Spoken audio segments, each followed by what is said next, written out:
अजीजो, यहाँ मुकद्दस याकूब का खत जब हम देखते हैं तो यहाँ दुआ और ईमान की बात हो रही है।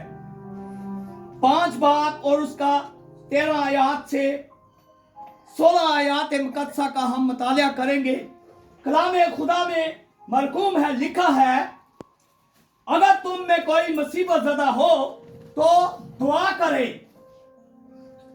अगर खुश हो तो हम के गीत गाए, अगर तुम में कोई बीमार हो तो कलीसिया के बुजुर्गों को बुलाए और वो खुदावन के नाम से उसको तेल माल कर उसके लिए दुआ करे। आगे खुदावन कहता है जो दुआ ईमान के साथ होगी उसके बायस बीमार बच जाएगा और खुदावन उसे उठा खड़ा करेगा, और अगर उसने गुनाह किए हो तो उनकी भी माफी हो जाएगी। बस तुम आपस में एक दूसरे से अपने अपने गुनाहों का इकरार करो और एक दूसरे के लिए दुआ करो ताकि शफा पाओ। रास्तबाज की दुआ के असर से बहुत कुछ हो सकता है। खुदा के कलाम के पढ़े सुने और समझने के लिए उसका शुक्र हो, उसका फजल मांगते हैं।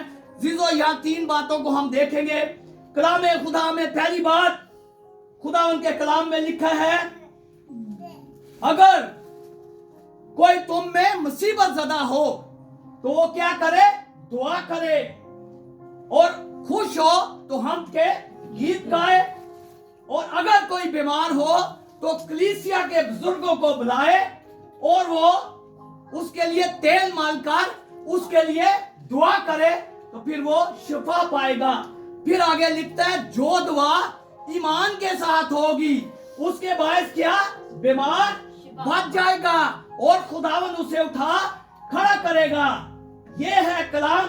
और फिर खुदा कहता है, अगर उस बीमार शख्स ने कोई गुनाह किए होंगे तो उनकी भी माफी हो जाएगी। और खुदावन कहता है, तुम एक दूसरे के साथ अपने अपने गुनाहों का क्या? इकरार किया करो और एक दूसरे के लिए दुआ किया करो ताकि क्या करो? शिफा पाओ। आगे खुदावन कहता है, रास्तबाज की दुआ के असर से बहुत कुछ हो सकता है। हालेलुया।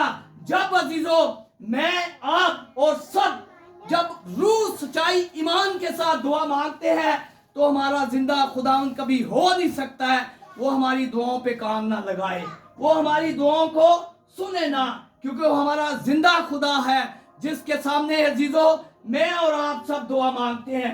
सत्य दुआ मांगनी है रूह सच्चाई ईमान के साथ। इसीलिए दाऊद नबी भी फरमाते हैं, वो कहते हैं 145:18 में, वो कहते हैं, मैं उन सब के करीब हूँ जो दुआ करते हैं, यानी कि जो सच्चाई के साथ दुआ करते हैं। जीजो, आज कलाम का खुलासा यही है मेरे लिए और आपके लिए, सबके लिए, रूह सच्चाई ईमान से दुआ करें, क्योंकि दुआ जब हम मांगते हैं तो पूरा ईमान होना चाहिए। हम अपने खुदावन से बातें कर रहे हैं। जब जैसे कलाम हमने सुना है, जब खुदा का कलाम सुनते हैं तो खुदावन हमसे बोलता है, खुदावन हमसे बातें करता है, उसका शुक्र करते हैं कलाम के पढ़े सुने और समझने के लिए, और ये फजल मांगते हैं कि खुदा अपने कलाम के मुताबिक हमें जिंदगी गुजारने का फजल बख्शे ताकि हम अपनी अपनी इन फानी जिंदगियों में अपनी अपनी जिंदगियों में इकरार करें, तौबा करें और अपनी इन फानी बदनों से जलाल यीशु के नाम को दें, क्योंकि वक्त करीब है,